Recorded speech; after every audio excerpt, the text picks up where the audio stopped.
भोपाल से बड़ी खबर जहां पर जीतू पटवारी का बीजेपी पर हमला है। कहा मेरे खिलाफ सबूत दो, पद छोड़ दूंगा। एफआईआर दर्ज होने के बाद पहली बार बोले पीसीसी चीफ जीतू पटवारी। अधिकारियों पर बीजेपी के दबाव के काम करने का आरोप है। अधिकारियों के पापों की गिनती होगी, ये कहना जीतू पटवारी का। बीजेपी विधायक एसपी कलेक्ट्री चला रहे, ये बर्दाश्त से बाहर। लोधी के साथ अकेले जाने के आरोपों पर दी सफाई।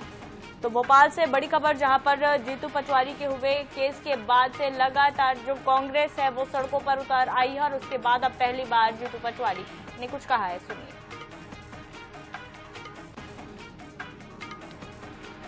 अगर ऐसा जो मैं अलग ले जाके बात करें तो मैं इसी वक्त अपने पद से इस्तीफा दे दूंगा। इसी वक्त अगर लोधी और मैं अकेला कहीं गया एक तरफ, और जैसा उन्होंने कहा एक तरफ ले गए और मोटरसाइकिल उसमें लिखा है शपथ पत्र में, अगर ऐसा कुछ मिले एक भी हिस्सा तो मैं मोहन भैया मैं आपसे आग्रह करता हूं पब्लिक डोमेन में लाओ, मैं इस्तीफा देना चाहता हूं। अगर मैं झूठ बोलता हूं तो इतने बड़े पद के लिए मैं कैपेबल नहीं हूं।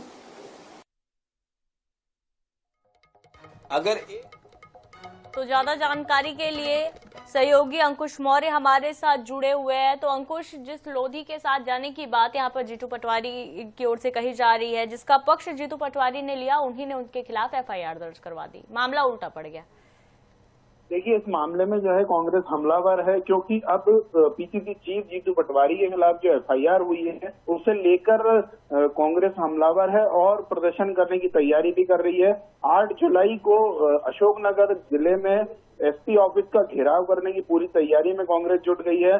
जो पूर्व मंत्री हैं जयवर्धन सिंह उसकी अगुवाई कर रहे हैं। उन्होंने स्पष्ट कहा है कि अगर 7 जुलाई तक एसपी अगर एफआईआर को रद्द नहीं करते हैं जो जीतू पटवारी के खिलाफ की गई है, अगर एफआईआर रद्द नहीं हुई तो कांग्रेस एसपी ऑफिस का घेराव करेगी और सारे जितने बड़े नेता हैं कांग्रेस के वहां पर अपनी गिरफ्तारी भी देंगे। जीतू पटवारी को गिरफ्तार करने से पहले या जीतू पटवारी के खिलाफ मुकदमा चलाने से पहले पूरी कांग्रेस को गिरफ्तार करना पड़ेगा, ये साफ तौर पर जयवर्धन सिंह कह रहे हैं। और जीतू पटवारी भी स्पष्ट तौर पर कह रहे हैं कि अगर उनके साथ जो शपथ पत्र दिया है गजराज लोधी ने, उसमें लिखा हुआ है कि जीतू पटवारी उन्हें एक साइड ले गए, बात करी, मोटरसाइकिल दिलाने का प्रलोभन दिया, पैसा देने का प्रलोभन दिया, अगर ये बात सच साबित हो जाएगी तो वो प्रदेश कांग्रेस अध्यक्ष से इस्तीफा देने के लिए भी तैयार है। तो हैरानी की बात यह भी है अंकुश की जिनका बचाव करने जीतू पटवारी गए थे और उन्होंने ही उनके खिलाफ आरोप लगा दिया है। बीजेपी तो इस मामले पर जमकर तंज भी कस रही है। देखिए, वो बीजेपी का आरोप ये है कि कांग्रेस की साजिश उजागर हो गई, लेकिन कहीं ना कहीं कांग्रेस जो कह रही है कि प्रशासन के दबाव में बाद में जो दबाव पीड़ित पक्ष के ऊपर आया इसलिए उसने अपना बयान बदला और इस तरह का शपथ पत्र कलेक्टर को दिया, क्योंकि कई वीडियोज हैं जो बताते हैं कि गजराज लोधी उससे पहले कलेक्टर जनसुनवाई में भी गए थे, एसपी जनसुनवाई में भी गए थे, उनके तमाम बयान सोशल मीडिया पर वायरल हो रहे हैं। अंकुश जी आपको रोकना चाहेंगे, बीजेपी से राजपाल सिसोदिया हमारे साथ जुड़े हुए हैं। जीतू पटवारी पर केस मामले में यहाँ पर सियासत गरमाई हुई है। राजपाल जी, जीतू पटवारी तो साफ तौर पर कह रहे हैं कि मेरे ऊपर जो आरोप लगे हैं अगर वो साबित हो जाए तो मैं अपना पद छोड़ दूंगा। जीतू पटवारी मध्य प्रदेश में रहते हैं, भारत के संविधान को मानते हैं, भारत की न्याय प्रणाली पे विश्वास करना चाहिए। उनके खिलाफ सबूत का जो विचारण होगा वो माननीय न्यायालय में होगा, ट्रायल होगा। अब तो एफआईआर होगी, अब चालान होगा, गिरफ्तारी होगी। जीतू पटवारी जी को गिरफ्तारी के बाद में चालान लगेगा, चालान के बाद में उनको अपना पक्ष कोर्ट में रखना है, रखे हो, किसने रोका है? जो सबूत लाना है, जो गवाह लाना वो लाएंगे, प्रोसिक्यूशन लाएगा। भारतीय जनता पार्टी थोड़ी इसमें कोई गवाह लाने वाली और सबूत लाने वाली है। भारतीय जनता पार्टी का तो बहुत स्पष्ट ये कहना है और हम लंबे समय से कहते आए और जीतू पटवारी जी के इस कृत्य से उस बात को साबित होने का काम भी हुआ, प्रूफ भी हुई वो बात।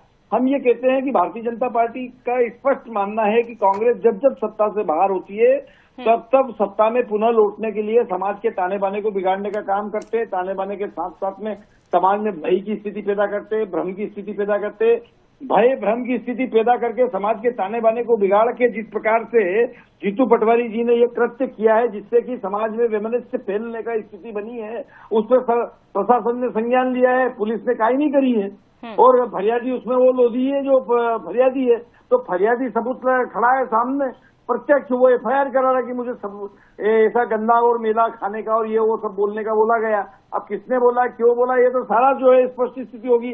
जीतू पटवारी जी इस्तीफा देने की बात कर रहे हैं तो वो तो वैसे भी उनके परफॉर्मेंस को देखते हुए कांग्रेस उनसे इस्तीफा नहीं लेगी। उन्होंने तो आर्यभट्ट के बाद में जीरो की खोज करने वाले व्यक्ति साबित हुए। मध्य प्रदेश से सांसद संख्या शून्य भेजने का काम किसने करा? जीतू पटवारी ने करा। चलते चुनाव में कांग्रेस के लोग कांग्रेस छोड़ के किसके नेतृत्व में गए? जीतू पटवारी के नेतृत्व में गए। चलते चुनाव में लोकसभा के उम्मीदवार कांग्रेस छोड़ के कहां गए? इंदौर में गए। इंदौर किसका नगर है? जीतू पटवारी का नगर है। जीतू पटवारी वहां से पूर्व विधायक है। स्वयं जीत नहीं सकते, किसी को जिता नहीं सकते, कांग्रेस को हरा सकते हैं, कांग्रेस को जीरो दिला सकते हैं, तो इस्तीफा तो कांग्रेस ऐसे ही ले लेगी उनसे। चलिए राजपाल जी, आपने कई आरोप तो लगा दिए, अब उनसे इस्तीफा कांग्रेस लेती है या नहीं लेती है वो तो देखने वाली बात होगी। लेकिन इस वक्त हमारे साथ डॉक्टर राम पांडे भी जुड़े हुए हैं कांग्रेस से, उनका पक्ष भी जान लेते हैं। तो राम जी, जिस तरह से जीतू पटवारी ने साफ तौर पर ये कह दिया है कि अगर उनके ऊपर लगे आरोप सही साबित हो जाते हैं वो पद छोड़ देंगे, जिस लोधी के सपोर्ट पे वो गए थे उन्होंने ही साफ तौर पर उनके खिलाफ शपथ पत्र लगा दिया, आरोप उन्होंने ही लगा दिए। अब क्या कहेगी कांग्रेस? कहाँ लगाया है?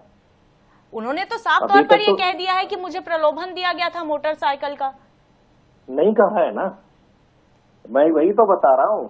ये घटना 10 जून की है। 10 जून को गजराज लोधी, रघुराज लोधी, 2 लड़के हैं, 2 भाई हैं ये, इनकी पिटाई की गई विकास यादव और राजन यादव के द्वारा। और विकास यादव, राजन यादव द्वारा पिटाई की गई और उनकी मोटरसाइकिल भी छुड़ा ली गई और उनको मानव मल लैट्रिन भी उनको खिलाई गई। और उसके बाद ये दोनों लोधी लड़के थाने जाते हैं, कलेक्टर के पास जाते हैं, मीडिया भी पहुंच जाता है, चिल्ला चिल्ला कर कहते हैं कि हमें लैट्रिन खिलाई गई। ये मैं 10 जून की बात कर रहा हूं। मैं 10 जून को वो दोनों लड़के मीडिया के सामने, कलेक्टर के सामने, स्टाफ के सामने, थानेदार के सामने, मुंगावली के लोगों के सामने कहते हैं कि हमें लैट्रिन खिलाई गई। और 10 जून से लेकर 25 जून तक कोई कार्रवाई नहीं होती है विकास यादव और राजन यादव पर। फिर वो लड़के जाकर जीतू पटवारी जी से मिलने जाते हैं। जब मिलने जाते हैं तब वहां मीडिया होता है, वहां के लोग होते हैं, 150 लोग वहां खड़े हुए हैं। वहीं से जीतू पटवारी जी कलेक्टर को फोन लगाते हैं कि इन दोनों लड़कों को न्याय दिलाने का काम कीजिए, विकास यादव और राजन यादव पर आप कार्रवाई कीजिए। उसके बाद क्या होता है, ये दोनों लड़के वापस पहुंचते हैं। फिर बताया जाता है कि इन दोनों लड़कों ने शपथ पत्र दिया है कि मोटरसाइकिल छिनाई गई, उनकी पिटाई की गई, मल नहीं खिलाया गया। अब ये दोनों लड़कों ने शपथ पत्र दिया है, क्या गारंटी है कि शपथ पत्र बीजेपी के लोगों के साइन है या बीजेपी के लोगों के दबाव में शपथ पत्र दिया गया है, पुलिस के दबाव में शपथ पत्र दिया है? डॉक्टर साहब, अभी आप ही कह रहे हैं ये बात तो कि पहले कहा कि कहाँ दिया शपथ पत्र, अब कह रहे हैं ये दोनों लड़कों ने शपथ पत्र दिया है। एक बात बताइए, दिया है कि नहीं दिया है? वो यही तो कह रहा हूँ कि ये शपथ पत्र बीजेपी ने दिया है, पुलिस ने दिया है, और रिपोर्ट किसने की है? इन लड़कों ने रिपोर्ट नहीं की है। जीतू पटवारी जी की लड़के रिपोर्ट इन्होंने नहीं की है। रिपोर्ट किसने की है? जोगिंदर यादव ने। अपराधी कौन? राजन यादव, विकास यादव। रिपोर्ट किसने की है? थानेदार ने। थानेदार जोगिंदर, थानेदार का क्या रोल इसमें रिपोर्ट करने का? मुख्यमंत्री कौन है? मोहन यादव। मोहन यादव मुख्यमंत्री है, थानेदार रिपोर्ट कर रहा है जोगिंदर यादव। सरपंच दबंग कौन है? विकास यादव, राजन यादव, जो पिटाई कर रहे हैं। किसकी कर रहे हैं? गजराज लोधी की पिटाई कर रहे हैं, रघुराज लोधी की पिटाई कर रहे हैं।